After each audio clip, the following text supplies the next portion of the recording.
Hello बच्चों, कैसे हैं आप सब। आपको स्वागत है मेरे यूट्यूब चैनल एडू कलर्स में। आज हम इस वीडियो में 10th क्लास की पॉलिटी का चैप्टर 2 पढ़ेंगे, संघवाद। देखिए बच्चों, ये चैप्टर बहुत इंपॉर्टेंट है। इस चैप्टर में से 2 क्वेश्चन तो बोर्ड के एग्ज़ाम में आते ही आते हैं। तो चलिए वीडियो शुरू करते हैं जल्दी से। अच्छा, अब मैं आपको बताती हूँ, पहला जो टॉपिक है हमारा वो है संघवाद क्या है, जिसके ऊपर ये चैप्टर का नाम है संघवाद यानी फेडरलिज्म। ये है क्या? इससे पहले जो पहला चैप्टर था सत्ता की साझेदारी, उसमें हमने बेल्जियम और श्रीलंका के बारे में पढ़ा था। तो ये जो चैप्टर था सत्ता की साझेदारी, इसको अगर आपने पढ़ा है तो ठीक है, वरना इसका जो लिंक है मैं आपके ये जो मेरा ये वीडियो है इसके डिस्क्रिप्शन बॉक्स में मैं वो उसको लिंक को शेयर कर दूंगी। आप वहाँ से सत्ता की साझेदारी वाला जो चैप्टर है उसको देख लीजिएगा, फिर आप उसको अच्छे से रिलेट कर पाएंगे। तो उस चैप्टर में 2 कंट्री थे, बेल्जियम और श्रीलंका। तो बेल्जियम में क्या था कि पहले जो शक्तियां थी वो केंद्रीकृत थी, यानी कि जो केंद्र सरकार थी उसके हाथ में ज़्यादा शक्तियां थी। लेकिन जब वहाँ पर चीज़ें बदलने लगी, जब देखा गया कि वहाँ पर भाषाई समुदाय बहुत ज़्यादा हैं, अलग अलग धर्म के जात के लोग ज़्यादा हैं, तो फिर वहाँ पे उन्होंने थोड़े चेंजेस किए और जो केंद्र सरकार की जो शक्ति थी उसमें कमी उन्होंने की और प्रांतीय सरकार को उन्होंने शक्तियाँ दी।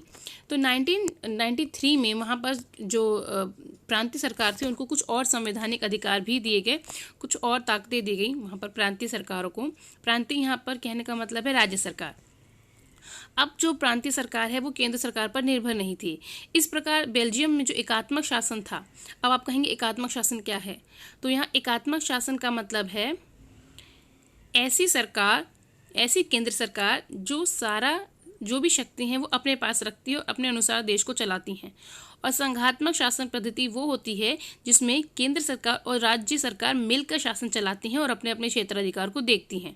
तो इस प्रकार एकात्मक और संघात्मक में अंतर इस चैप्टर का एक मुख्य एक प्रश्न है जो आता है बोर्ड के एग्जाम में। उसमें बच्चों को थोड़ी कन्फ्यूजन भी हो जाती है, जब आप ध्यान से पढ़ेंगे तो आप उसमें डिफ्रेंशिएट कर लेंगे। तो एकात्मक सरकार से बच गई बेल्जियम सरकार और वहाँ पर उसने संघीय शासन प्रणाली को अपना लिया। लेकिन श्रीलंका में आज भी हम देखते हैं कि वहाँ पर केंद्र सरकार जो है वो ज़्यादा मजबूत है, बशर्ते कि वहाँ पर जो प्रांतीय सरकार है उसको कम शक्तियाँ मिली हुई हैं, जिसकी वजह से वहाँ पर अभी भी एकात्मक शासन पद्धति ही विद्यमान है। तो चलिए आगे शुरू करते हैं। तो जो संघीय शासन पद्धति होती है इसमें होता क्या है, इसमें ये होता है कि आमतौर पर जो देश है वो 2 तरीके से चलता है।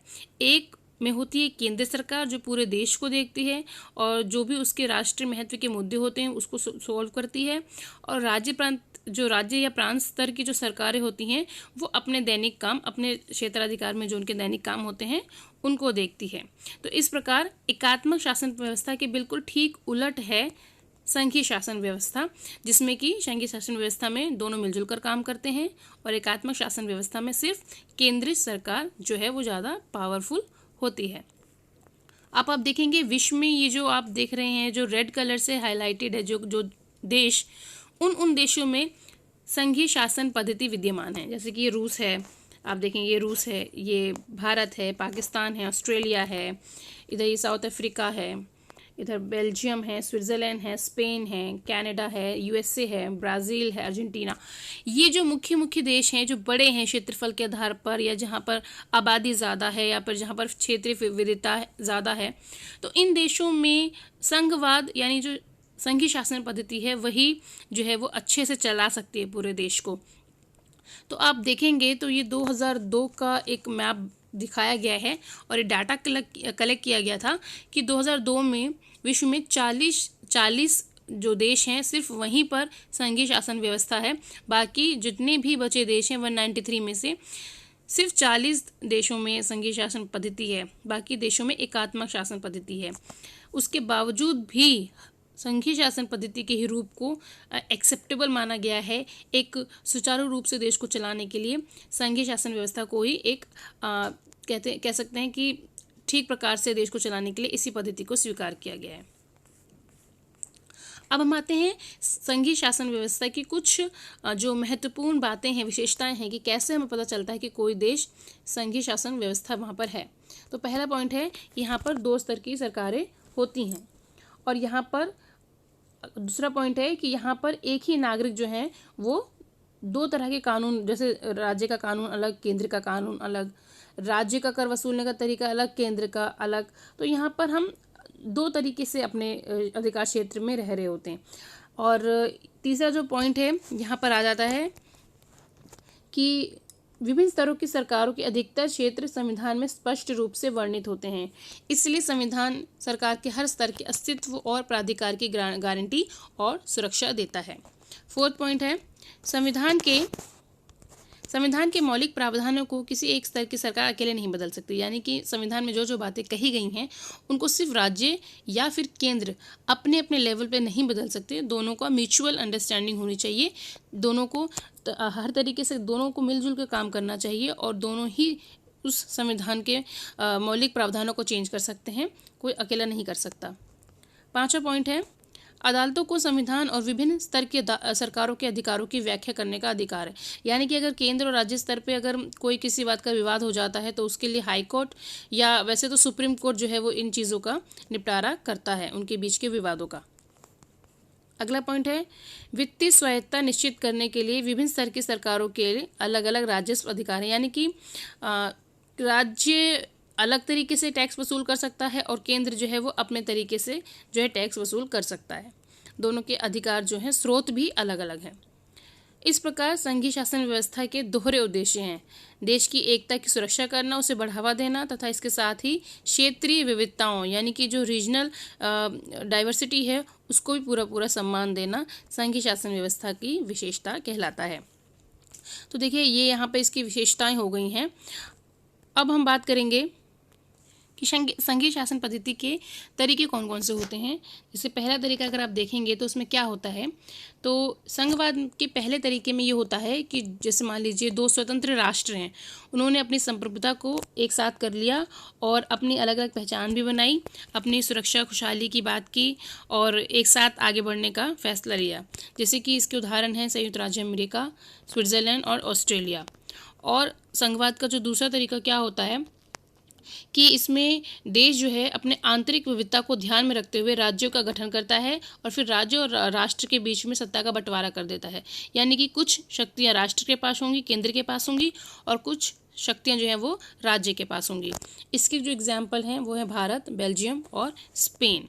इसमें क्या होता है कि दोनों जो हैं साथ काम करते हैं, लेकिन शक्ति जो है वो ज़्यादातर केंद्र के पास ज़्यादा होती है, जबकि अमेरिका या स्विट्ज़रलैंड जैसे देशों में राज्य और केंद्र के पास बराबर शक्तियां होती हैं और दोनों एक दूसरे के मामले में हस्तक्षेप नहीं करते हैं।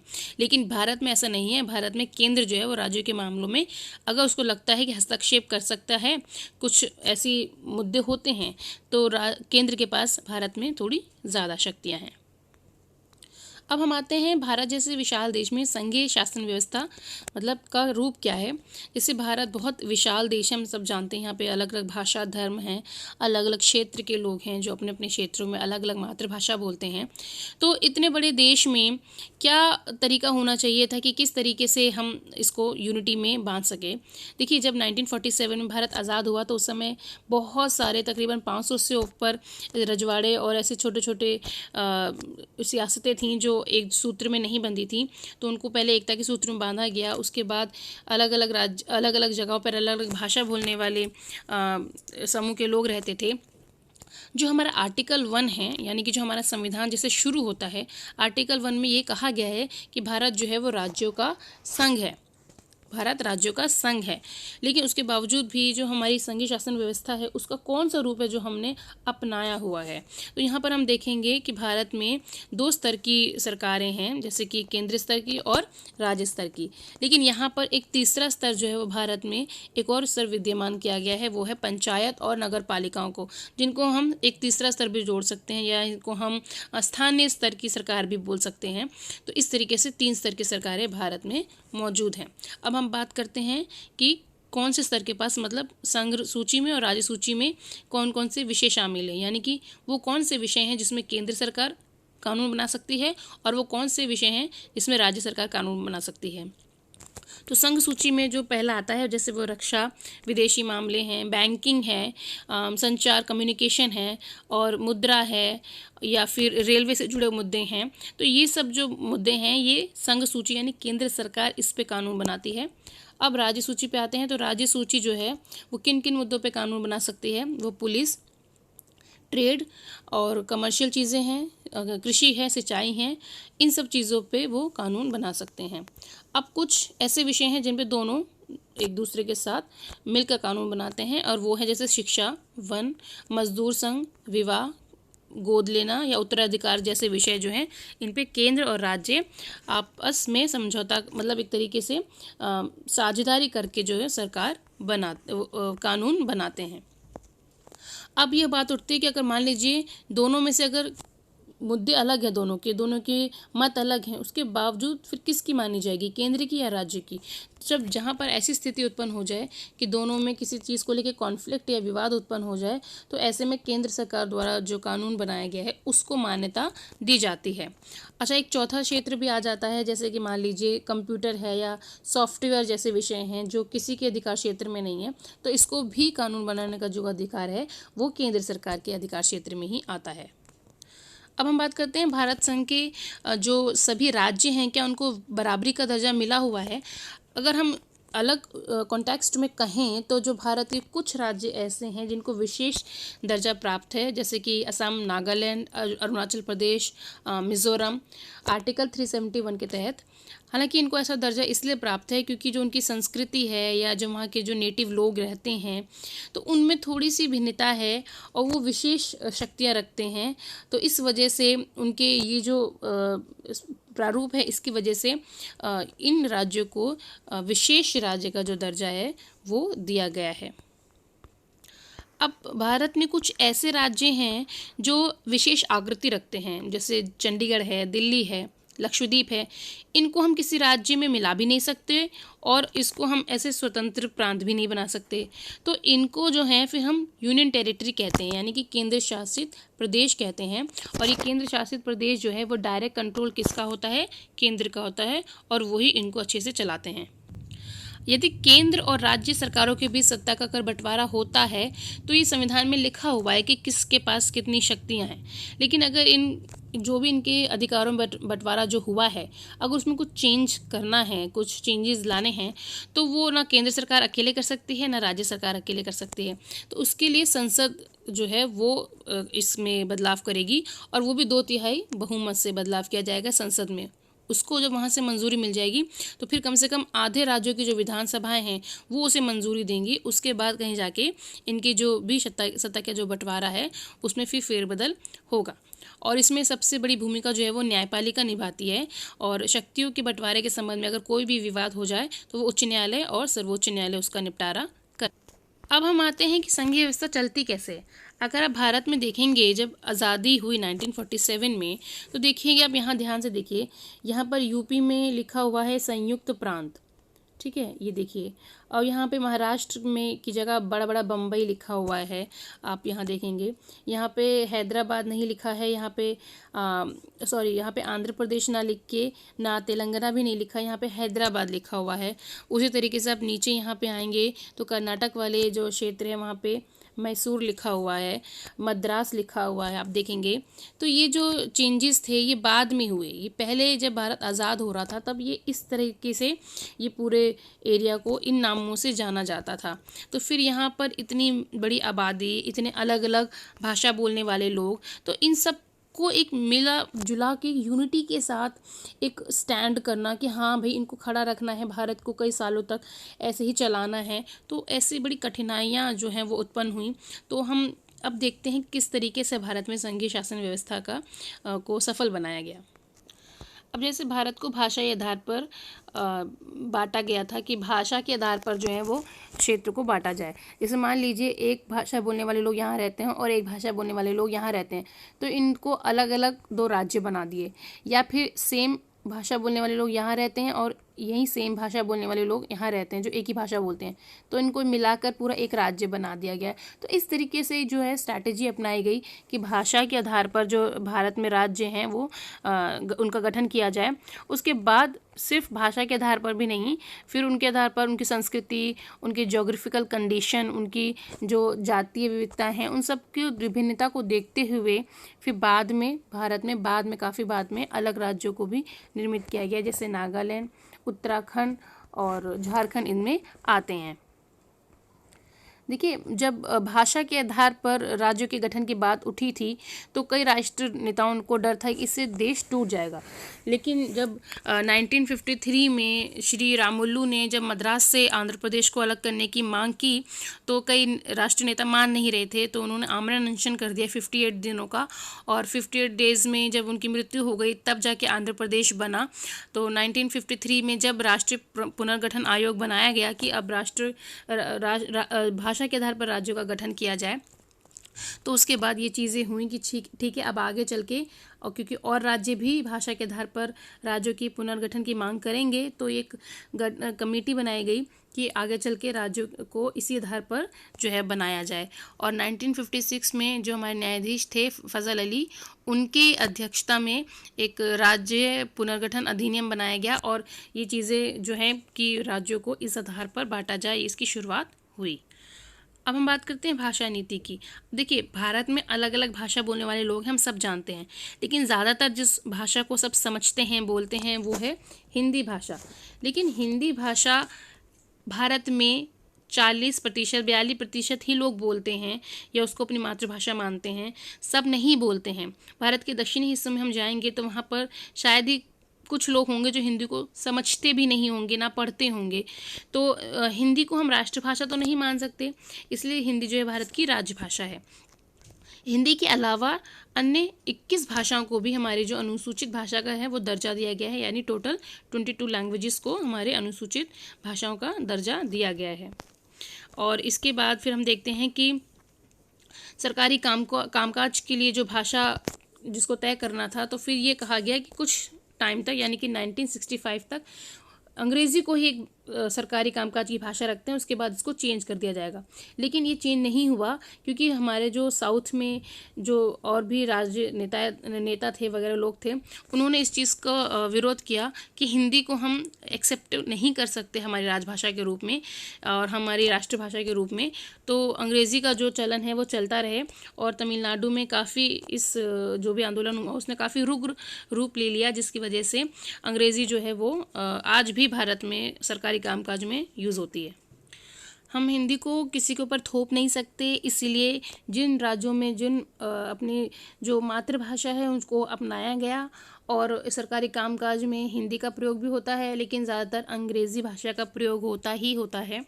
अच्छा, अब हम बात करते हैं कि भारत में काफ़ी समय तक जो आज़ादी के बाद जिस तरह से पार्टियां रहीं, तो हम देखते हैं काफ़ी समय तक भारत में एक ही पार्टी का बोलबाला रहा, केंद्र में भी और राज्यों में भी।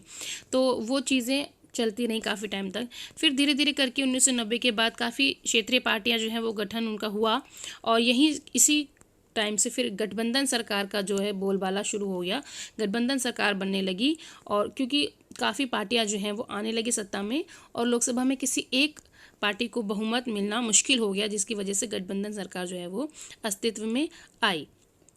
और कहीं ना कहीं ये भी देखते हैं कि जो गठबंधन या जो क्षेत्रीय पार्टियां आई अपने अस्तित्व में, इन्होंने सत्ता की साझेदारी को बढ़ावा दिया, क्योंकि जब 4 पार्टियां मिलकर सत्ता बनाती हैं, सरकार बनाती हैं, तो वो एक दूसरे का सम्मान करती हैं और एक दूसरे के लोगों के हित के बारे में भी सोचती हैं, क्योंकि उनको अपनी सरकार का गठन करना पड़ता है। देखिए, यहाँ पे कार्टून दिया हुआ है, आप देख सकते हैं। यहाँ पर एक प्रधानमंत्री हैं, हालांकि सबको पता चल गया होगा ये कौन प्रधानमंत्री हैं, और यहाँ पर ये अलग अलग राज्यों को शक्तियाँ बांट रही हैं। आप यहाँ देखिए कि कार्टून क्या कह रहा है कि अलग अलग राज्यों में, जिन राज्यों में शायद हमारी सेम पार्टी होगी तो हम उन राज्यों को शक्तियाँ ज़्यादा दे देंगे, या जिन राज्यों में हमारे विपक्षी दल हैं उनको कम शक्तियाँ देंगे। तो आप इसका अनुमान लगा सकते हैं कि ये कार्टून क्या कह रहा है। अच्छा, अब दूसरे में ये दिखा रखा है कि यहाँ देखिए गठबंधन सरकार है। यहाँ गठबंधन सरकार में आप देख सकते हैं किस तरीके से किसी एक ही सरकार नहीं है, हर कुर्सी के सारे पहिए जो हैं आप देखिए किसी न किसी अलग अलग क्षेत्रीय पार्टी के हैं। एक भी निकला तो गठबंधन सरकार जो है वो गिर जाएगी। अब हम भारत में विकेंद्रीकरण की बात करते हैं। देखिए, विकेंद्रीकरण का मतलब क्या होता है? विकेंद्रीकरण का मतलब होता है जब केंद्र और राज्य सरकार से शक्तियां लेकर स्थानीय सरकार को दे दिया जाए, यानी कि और अंदर के लेवल तक जाना कि शक्तियों को बंटवारा इस तरीके से कर देना ताकि आम जन तक वो जो भी योजनाएं बन रही हैं वो लोगों तक अच्छे से पहुंच जाए। क्योंकि भारत बहुत विशाल देश है, अगर हम यहाँ देखें तो सिर्फ 2 स्तर की शासन व्यवस्था से देश नहीं चल सकता। क्योंकि भारत के जो राज्य हैं वो यूरोप के जो देश हैं उनके बराबर आते हैं, और यूपी की जो जनसंख्या है वो रूस की जनसंख्या के बराबर है। तो देखिए इतने बड़े देश को संभालना सिर्फ केंद्रीय और राज्य स्तर पर तो पॉसिबल नहीं है। तो यहाँ पर एक और स्तर लेके आना पड़ा था जिसे हम स्थानीय शासन पद्धति कहते हैं। और उसके अंदर अगर आप देखेंगे तो और नगर पंचायत, नगर पालिकाएँ जो हैं वार्ड स्तर पर बहुत काम होता है अलग अलग तरीके से। क्योंकि जो निचले आप जितने निम्न दर्जे पर जाते जाएंगे, जितने भी गाँव में और देहात में जाएंगे, तो आपको वहाँ पे जो लोग हैं वो सीधे राज्य स्तर की सरकारों से आप देखेंगे उनकी भागीदारी नहीं हो सकती। लेकिन वो अपने स्थानीय स्तर के जो भी मुद्दे हैं, जो परेशानी है अपने गाँव की, अपने प्रदेश की, वो अच्छे से समझते हैं। तो वो उन चीज़ों को अपने अच्छे से स्थानीय स्तर पर अच्छे से बता सकते हैं। इसलिए स्थानीय स्तर का जो रोल है वो काफ़ी इम्पोर्टेंट हो जाता है भारत की विकेंद्रीकरण में। और वास्तविक विकेंद्रीकरण की जो दिशा में पहला कदम उठाया गया काफ़ी बड़े स्तर पर, वो 1992 में उठाया गया। और इसी में संविधान में संशोधन करके जो पंचायती और जो हमारी नगर पालिकाएँ हैं उनको विशेष अधिकार दिए गए, ताकि जो भारत का तीसरा स्तर है उसको और शक्तियाँ प्रदान की जाए। अगर आप ध्यान से देखें तो भारत में जो नगर पालिकाएँ हैं और जो ग्राम पंचायत हैं उनमें करीब 36 लाख लोगों का चुनाव होता है। अलग से वहाँ के लोगों के लिए इलेक्शंस होते हैं ताकि वो अच्छे से चुनावों में भागीदारी कर सकें, बड़े स्तर पर लोग जो हैं उसमें भाग लें। और इसलिए वहाँ पर राज्य और जो पंचायत है, नगर पालिका हैं, उनके चुनाव कराने के लिए राज्य चुनाव आयोग नामक संस्था भी बनाई गई है। और ये एक स्वतंत्र संस्था है जो इलेक्शन करवाती है वहाँ पे। और उसके बाद उनकी अपनी बैठकें होती हैं साल में 3-4, और उनको कैसे अपने राजस्व इकट्ठा करने हैं, कैसे जो भी अधिकार हैं वो उनको बांटते हैं, ताकि जो उनका ये वाला जो स्तर है वो अच्छे से शासन हो। और जैसे आप देखते हैं सरपंच हैं, अध्यक्ष हैं, वो इनको संभालते हैं, या प्रधान भी होते हैं वो इनको संभालते हैं अपने उन चुनावी क्षेत्रों को जहाँ पे उनका चुनाव हुआ है। इस प्रकार से जो स्थानीय शासन सरकारें हैं, संस्थाएं हैं, शहरों में काम करती हैं। शहरों में नगर पालिकाएँ होती हैं, बड़े शहरों में नगर निगम का गठन होता है, और नगर पालिका और नगर निगम दोनों जो है मिलकर काम करते हैं, और इनके मुख्य प्रधान होते हैं। नगर निगम के ऐसे पदाधिकारी को हम मेयर कहते हैं। दिल्ली में भी मेयर ही हैं। और इस स्थानीय सरकार की ये जो नई व्यवस्था है, इसे दुनिया में लोकतंत्र का अब तक का सबसे अच्छा प्रयोग कहा जाता है। और इस तरीके से एक अच्छी संघीय शासन पद्धति को अगर हम देखें भारत, तो इसका भारत एक उदाहरण है जो अलग अलग जाति धर्म के होने के बावजूद भी पिछले इतने सालों से भारत अभी भी एकता के सूत्र में बंधा हुआ है।